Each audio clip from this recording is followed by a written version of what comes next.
In this lesson, we're going to continue our discussion about rational functions, and we're going to focus on slant asymptotes.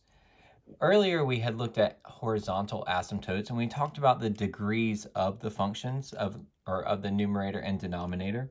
So slant asymptotes occur when the numerator is exactly 1 degree larger than the degree of the denominator.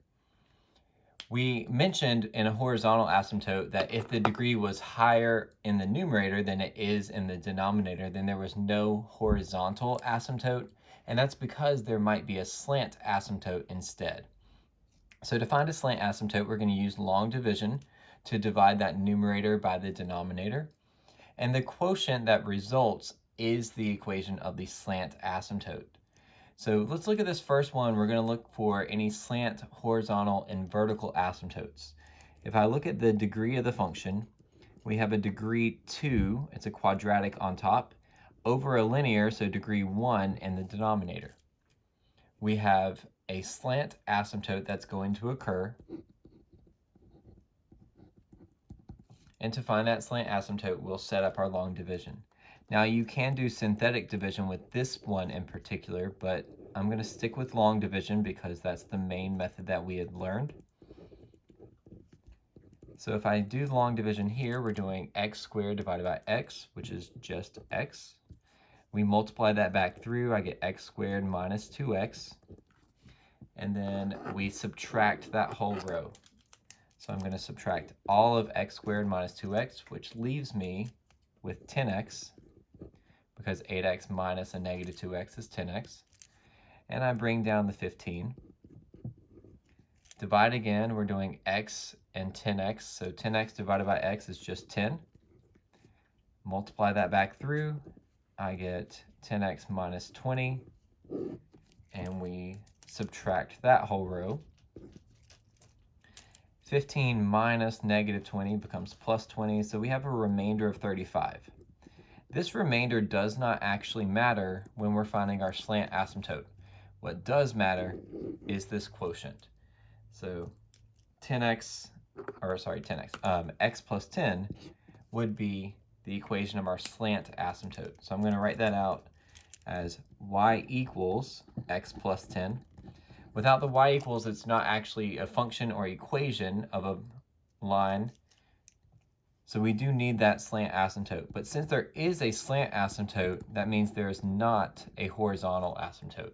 Horizontal asymptotes and slant asymptotes can't occur at the same time. Now the vertical asymptotes came from the denominator. This was when we were trying to divide by 0 and it was an undefined value. So if I look at this denominator, x minus 2, we would see that vertical asymptote happens when x is 2. All right, the next one we have g of x with 3x squared plus x minus 2 on top and 2x plus 6 on bottom. Again, this is a degree 2 over a degree 1. So that tells me I'm going to have a slant asymptote. If I do the division here, 2x plus 6 and 3x squared plus x minus 2. I would divide and I get 3x. Sorry, not 3x. I divide and I get 3/2 x. So if you need to do that off to the side, 3x squared divided by 2x would be 3/2 x.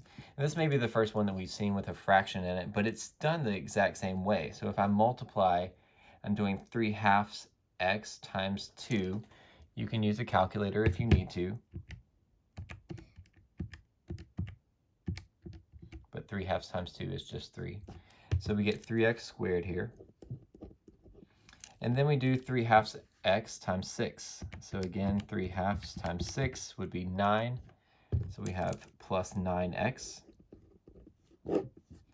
And we subtract that whole row.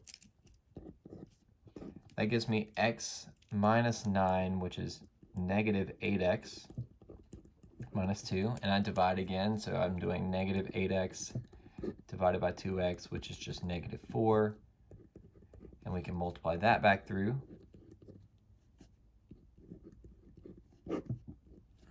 and we subtract that whole row. We end up with a positive 22, but that's the remainder, and we don't actually need the remainder for the slant asymptote. What we do need is the quotient. So our quotient was a fraction, well, not a fraction, but it had a fractional slope. So it would be 3/2 x minus 4. Y equals 3/2 x minus 4. Since we have a slant asymptote, there's not a horizontal asymptote, but we can find the vertical asymptotes. In this one, it's going to be at -3. Remember, we're looking at when that denominator 2x plus 6 is equal to 0. And if I subtract 6 and then divide by 2, we get -3. One thing that I should have mentioned that I forgot to is we still kind of need to look for holes. To look for holes because that denominator might not actually be a vertical asymptote. It could be a factor that cancels out and ends up creating a hole. So I want to think about what would this function g of x had looked like if we factored it. So I'm just going to do that down here. And I know that denominator would factor into 2 times x plus 3. I'm not actually sure if the numerator factors, and it doesn't have to, but let's see, we've got 3x times x to get our 3x squared. I can do a 2 and a 1 with a positive 1 and a -2, and that would factor to give me the -2 on the end, but it combines on the inside and outside to give me a positive x. So that does technically factor, but we can see there is not a hole in this.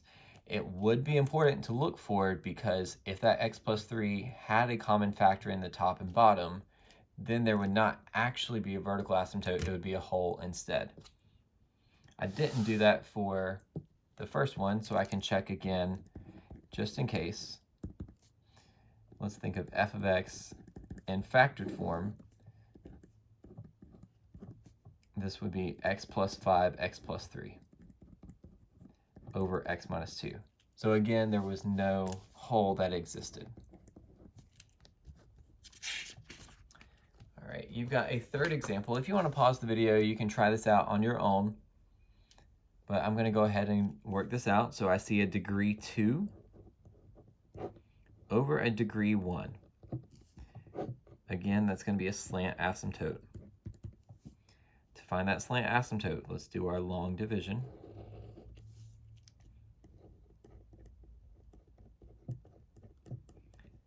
And before I do all that work this time, maybe I should check to see if there are any holes. So h of x, we can't factor the denominator, but maybe we can factor the numerator.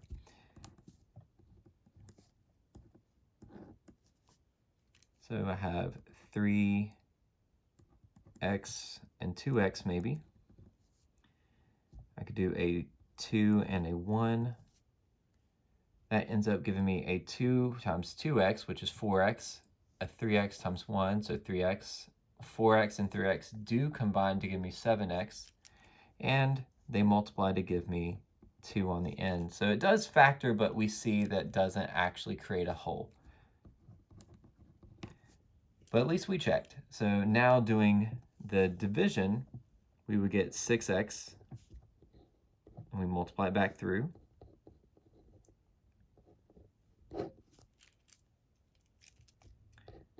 We subtract that whole thing.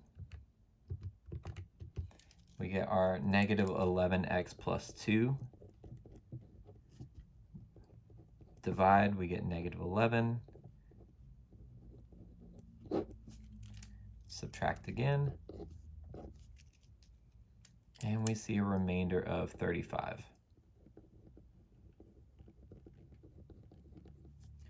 We don't actually need the remainder. What we need is the quotient, 6x minus 11. So our slant asymptote would be y equals 6x minus 11. There is not a horizontal asymptote since there is a slant asymptote. We already found that there were no holes, so we see a vertical asymptote at x equals -3. We're going to put